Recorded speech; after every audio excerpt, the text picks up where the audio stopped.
Mirasee.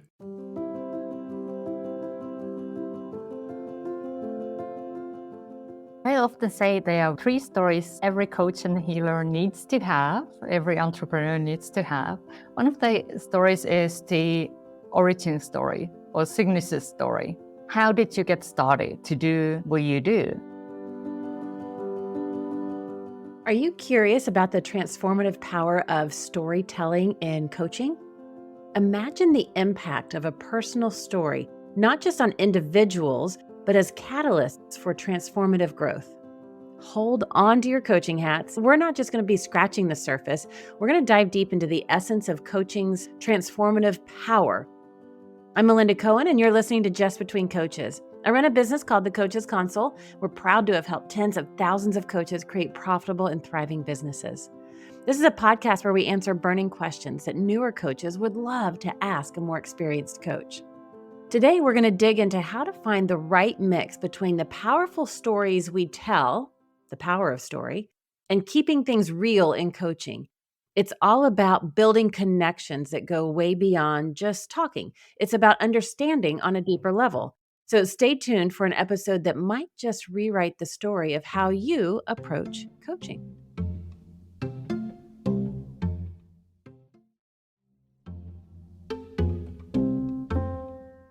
Dr. Katja Rusanen is joining me today for this conversation. She's a best-selling author, spiritual counselor, and story coach. With a decade of expertise, she empowers purpose-driven entrepreneurs to break free from limiting inner stories, and Katja's unique blend of pragmatism and spiritual insight delivers rapid results. And her extensive academic education in spiritual science and spiritual psychology equips her with a profound understanding of human behavior. Welcome, Katja. Thank you so much for having me here. I am excited to have you on the show and thrilled to dive into this topic. And before we do, would you share a little bit of your background and your path towards where you are today with our listeners? Sure thing. I did make the leap of faith and start coaching business 10 years ago. Before I was working as a supervisor in one of the world's leading business banks, but I had this calling to do something else and help others in a deeper way. Because, when I was 16 years old, I went through a challenging life experience, and that put me on this path. But I did resist for a long time. Because when I was 16 years old, I was growing up in a little village in Finland. So that's where this accent comes from. And I fell in love for the first time. And the first love, all of a sudden, the birds are singing sweet melodies and the sun is shining brighter. And I felt this bubbling happiness when we were together. But unfortunately, my love story did not have the happily ever after. It ended very suddenly when I heard the news that my boyfriend had died by suicide. And that moment, when I heard the news, part of me died at that moment too. And my mind was just asking why. And I was going through every moment and every word I could remember, looking for signs that I had ignored or explanation that could help me to understand. And I was just seeking a reason. I started to feel that I should have done more. I should have been able to save him. I should have seen the signs. That made me think that I simply wasn't enough. And that I went to a really, really dark place where I was very close to take my own life. And luckily, there was a spark of light in the 11th hour that made me to choose life. And that choice started my healing journey through grief, trauma, and darkness. And I did find spiritual teachers that helped me on the way. And I started to see life little by little from soul's perspective. So 15 years later, I went to a palm reader and he asked me, why don't you write? And that question stirred something inside of me. I felt like he just knew that I had a story to tell, the story that I had been hiding 15 years, the chapter that I had wanted to erase from my life. And that night I went home and I started writing. And through the healing power of writing, I started to see my life from different perspective. I started to see that life didn't happen to me, it happened for me. And I started to see the lessons that I had learned through this experience, through my journey. And that sparked me to have the inspiration to help others on their path. And that really motivates me and inspires me now to do the work that I do. Thank you for sharing that very vulnerable time in your life. And I really love how you said, the process of writing allowed you to see from a different perspective. It allowed you to, that lesson of, well, things didn't happen to me, which is very hard to see in the moment. But in reflecting back on it through story, we can get into that and see the lessons. And when you were saying that, the two stories that came to my mind was when I was fired from my job, when I went into big debt and had to overcome that. And so, do you think that the power of story is only true when there is a big rupture that happens, or it could be a little rupture, but is it powerful when it starts with a rupture? It is often an ingredient. It is not necessary though, because I believe all of us have powerful things that we can share and help others on their journey.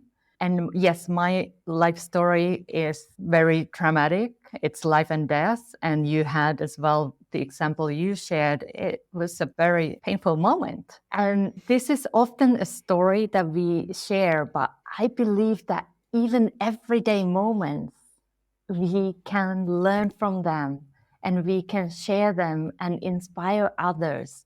Because all I want to do through stories is helping people to have the spark of hope, spark of light, that they can keep going, that they can, whatever situation they find themselves in, it's like, hey, there is a way through, there is a way out from this situation, and that person has done it, and maybe I can do it too. Mhm. I think about when we do our 3-day event and we bring people in, and one of the stories that I talk about, we're big skiers, my husband and I love snow skiing. One of the things that we always do is we always go to a mountain guide on the first day, especially if it's a brand new mountain. And so I tell this story about how we go find a mountain guide because we've never been here and it's a big mountain. And so we spend an hour with somebody who knows, and now we can find our way about it. And so, like, that's not a rupture. Like, that's not a bad thing that happened. And so now the story can provide lessons. But I really appreciate what you said. It's, rupture is often an ingredient, but it's not necessary. It's those everyday moments that we can share with others that can provide hope or help them navigate something differently than maybe they would have. And when we think about stories, why do you believe that embracing our stories is crucial for any kind of entrepreneur or coach, and how it affects the success of their business? Like, how are those related? I believe they are very much related because if we are not embracing our story, audience will sense this. They sense that there is something that person is not telling. I know because I was doing that 15 years. So I knew people were like kind of, there is something that you are holding back. And when I opened that door to share my story, it allowed the heart to heart connection. And nowadays, there are so many people doing coaching, doing healing work, and how you stand out from the crowd is through your story. The story can help people to connect with you on the emotional level.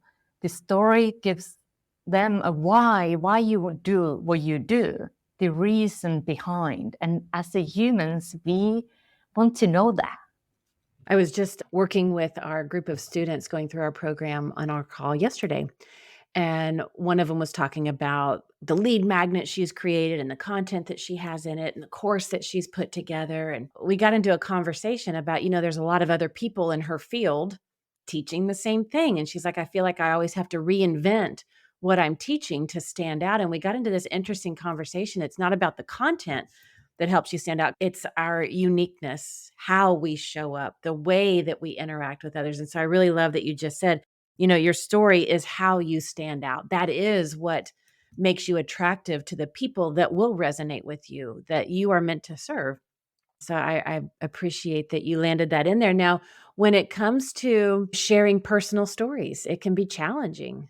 Like you, for the longest time, I was like, I'm not tell anybody I got fired. Are you nuts? They will think less of me. When I got into all that debt, I'm like, oh my God, they'll think I don't know how to handle money. And what am I doing running? And all this stuff started talking. So I was like, I'm not sharing those stories. But then I realized the power of those stories. And so it can be challenging. And so, how do you guide coaches in revealing those authentic aspects about themselves without oversharing or compromising their professional image that they want to convey? That is a really good question. And what you started sharing as well, like often it's the origin story or what I call everyday stories, things we share. But then we have that inner story all the time in our head because we have made a story of what has happened. Like you got fired, I lost a loved one. And then I created a story. What's the meaning that we gave to that event? What that meant about me, others, the world. And that is the thing that is often holding us back. And when we start working on that, we can then gain the freedom to share our story. Because for me, when I first shared, I shared it with one person. It felt so liberating. So many times I was holding myself back because I felt that feeling it was all my fault. I am not good enough. So when we start working on that, I often help people to see it from 4 different perspectives. First of all, it's identifying what we are telling ourselves. What's the story? And when we discover the story, it's good to see what are we doing or not doing because of that story in the physical level. So, for example, if you have some sort of story, it's not safe to be seen. That's a very common story. Many coaches have, especially when they are starting, there is some sort of visibility issue. So we might not do social media lives. We might not do videos. We avoid them, even though we know on a certain level that that would be a good thing for our business. Because in our mind, and that's the next level, we are telling it's not safe, or who am I to share this message? Oh my goodness, if they will see me, what would they think? And also then the emotional level. How do you feel? It can be very, very scary. It might feel too raw, vulnerable. And that's the key there to process those emotions so that you can find peace with your past. And then in the bigger perspective, we also see what we are learning through this experience that we are going through right now. If it's the fear of visibility, maybe it is that you are finding empowerment. You're finding that courage within you to share your message. And so you said that there was 4 ways that you have people look at this. I just want to make sure I captured it. So the first is you're identifying, what are you telling yourself? What's the internal story? Another one that I have is what are we doing or not doing because of that story? Another one is how does it feel when I'm telling this story? What are the feelings that I'm experiencing because of this story? And then the fourth one is what are we learning through this experience right now? Are those the 4 that you were referring to? Yes, finding the story is first step because when we find the story, then we start checking, okay, what am I doing or not doing on the physical level? So it's physical, mental, emotional, and spiritual. Looking at it from all those perspectives once you identify that story. Now, I remember when I was like, oh my gosh, I'm going to tell this story. That was a big step for me. It was very vulnerable and, I had to be transparent and I had to really go back to my values. It's like, Melinda, remember your values. Your values are integrity, transparency, vulnerability. Like, okay, I'm more committed to be aligned to my values, even though telling this story is very uncomfortable. So that's how I had to look at it so I could be a hot mess in front of people and let that be okay. How do you work with people to help them find that courage to share these? Sometimes they're, simple fun stories, but sometimes they're very vulnerable. Yeah. Often I help them to connect with their big why. Why do they want to do the work that they do? And that connection with their reason, with their purpose, can help them to overcome themselves because they see, okay, if I share this story, if I connect with my potential client who will then say yes, to working with me so that I can help them to whatever transformation they are assisting or creation. Maybe it's creating an online program. Maybe it's like overcoming some obstacles. So focusing on that transformation, the power that can come when they find that courage within. But I feel like often we need to connect, at least that was my own journey, to connect something greater than just, oh, I want to share this story. I want to do it so that I can help others. And that was the way for me to find that courage to share. I was doing it for something greater. Right. There was a bigger purpose. And that was the thing that helped me. I love that, because when you convey a story, it goes beyond words. And when I would think about, okay, I'm going to share this story, and if there's just one person in my audience on the webinar, at the event, or wherever I'm sharing this story, if there's just one person that can resonate with this story, they can transform their situation because of this story, I'll shout it from the mountaintops, because I'm more committed to doing whatever it takes to serve the people I'm here to serve. And if that means I'm going to be uncomfortable, so be it. I'll be uncomfortable in the name of helping them. And so when I didn't make it about me and made it about them, it was easy to share. Now I'm an open book. I'll share any story, anyway, anyhow, wherever it might be that I'm connecting with our audience. And it can be a way to build credibility, to build that trust factor for your audience as they're getting to know you. Are there certain kinds of stories that are more effective that coaches and entrepreneurs want to kind of have in their back pocket, ready to go at any time, because they're really effective with connecting with people? Like, what are some of those stories? I often say there are 3 stories every coach and healer needs to have, every entrepreneur needs to have. One of the stories is the origin story or signature story. How did you get started to do what you do? That gives the deeper reason for people to see how you got where you are now and why you want to do that work. The power of that story is really building that connection and the trust, and they see you as the expert that you are as they hear how you overcame your challenges. And then the second story is the everyday stories. The stories we can use on social media, like it can be a moment in life, like you had the event, you shared the story of the connecting with the mountain guide. Those are the everyday stories, but there is something deeper there too. There is often a lesson, there is often an insight, there is something that we learn through that experience, and there is always emotion, some sort of emotional level in the story, because the emotion is the bridge that builds the connection. And then the third, but not the least, is the inner story. I always say that you need to have a supportive inner story. You need to have that inner story built in a way that it uplifts you instead of pushes you down. You need to be able to talk about your past in your own head in a way that it is supportive. And this is a skill you can learn, because you are the storyteller in your life. So you can choose to be the hero of your story. Now, if I may, and you can say no, thank you. I don't think you will, but I'll give you that ability.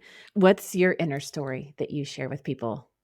You share yours and then I'll share mine. Yeah, my inner story that was holding me back, let me start there. I had this story, I'm not good enough.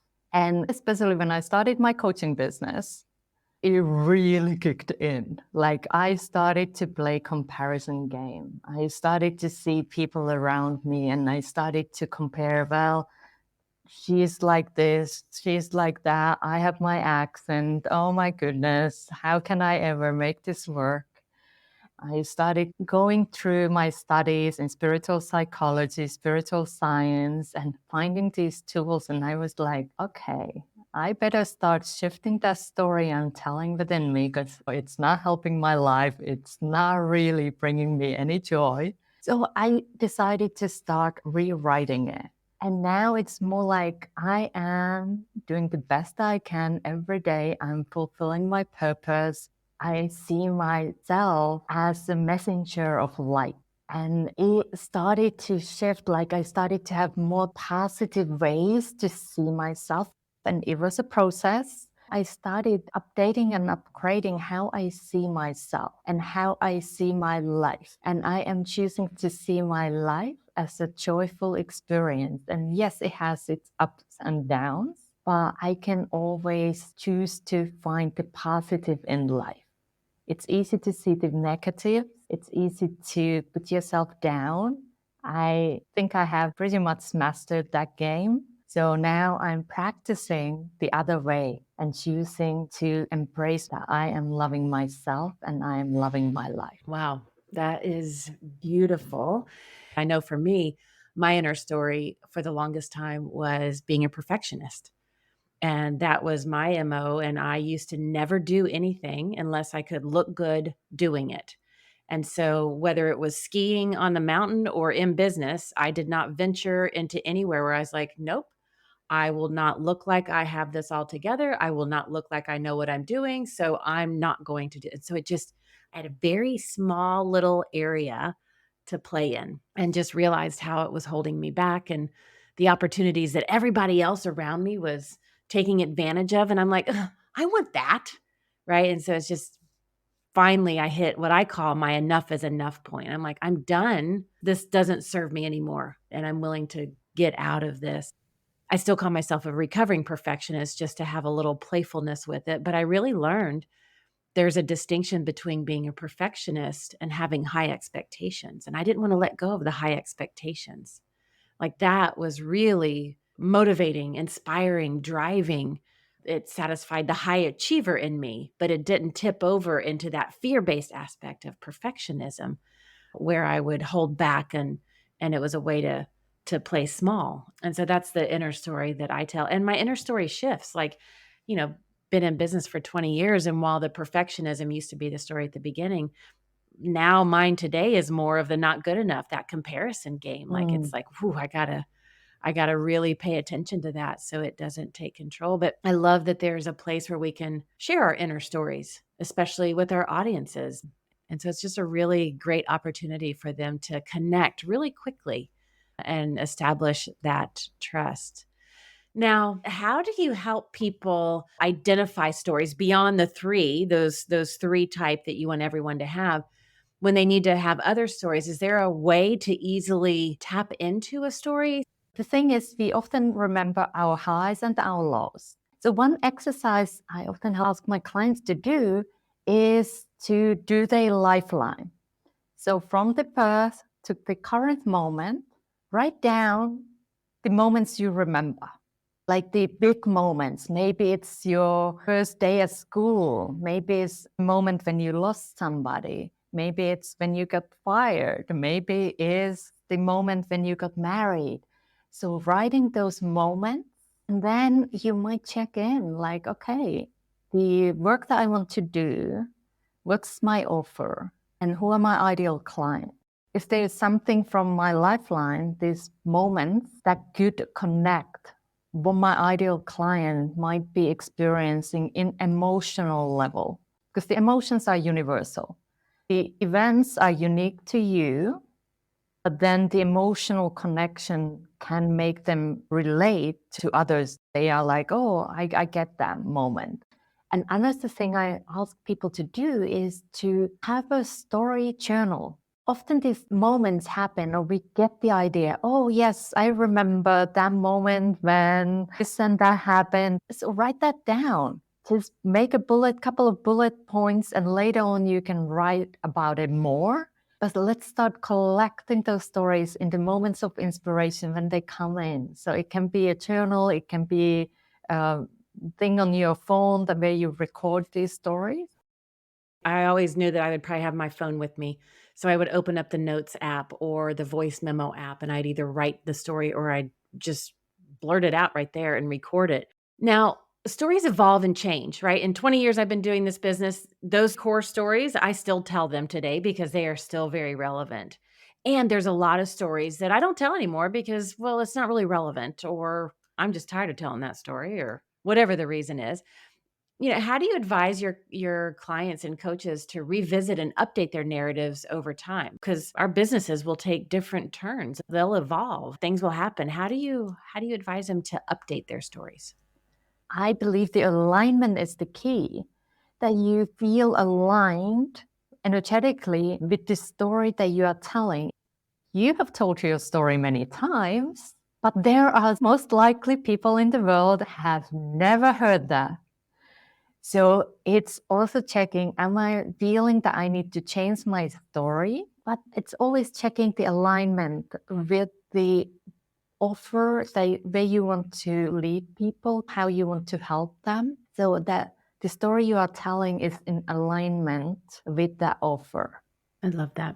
I want to summarize some of the things that we've talked about regarding this topic. We talked about how rupture of any sort is often an ingredient, but not necessary, that there are stories, even in everyday moments, that we can learn from and use to inspire others. And you gave us the 4 different perspectives when you identify a story, how to really look at it and embrace it. And I love how you took us through making sure you're looking at the story from the physical, mental, emotional, and spiritual aspects, so you can really glean everything you can from that story. We went into the 3 types of stories that every coach and entrepreneur should have in their back pocket and be able to share with anybody, really at any given notice. And I love and really appreciate the exercise you gave to our listeners for how do you identify stories? Because for so many people, it's like, well, I really don't have a story. And I love how simple you made it to do the lifeline exercise and then look at the intersections and points of connections with how it might relate to their clients. I think my favorite thing of what you said was our stories are unique, but the emotions are universal. And so really pay attention and weave in the emotions, because that's where the connection is created. Katja, do you have any parting words for our listeners? I would say your story really matters. So find the courage within you to start sharing your story. If you feel that life happens to you, it's just time to share your story in a safe space, healing space. And when you start seeing that life happens for me, that is a time to start sharing more openly with those people you are meant to help and serve. Beautiful. Thank you for listening to this episode of Just Between Coaches, and also a giant thank you to Dr. Katja Rusanen for this amazing, amazing conversation. You can find out more about her at katjarusanen.com. That's Katja, Katja, Rusanen, Rusanen.com. And in the show notes, you'll find links to her website and other resources, such as 3 inner stories that block coaches and healers from reaching 6 figures. Katja, thank you so much for coming to the show. Thank you so much for having me. I'm Melinda Cohen, and you've been listening to Just Between Coaches. Just Between Coaches is part of the Mirasee FM podcast network, which also includes such shows as Course Lab and To Lead Is Human. To catch the great episodes on Just Between Coaches, please follow us on Mirasee FM's YouTube channel or your favorite podcast player. And if you enjoyed the show, please leave us a comment or a starred review. It's the best way to help us get these ideas to more people. Thank you, and see you next time.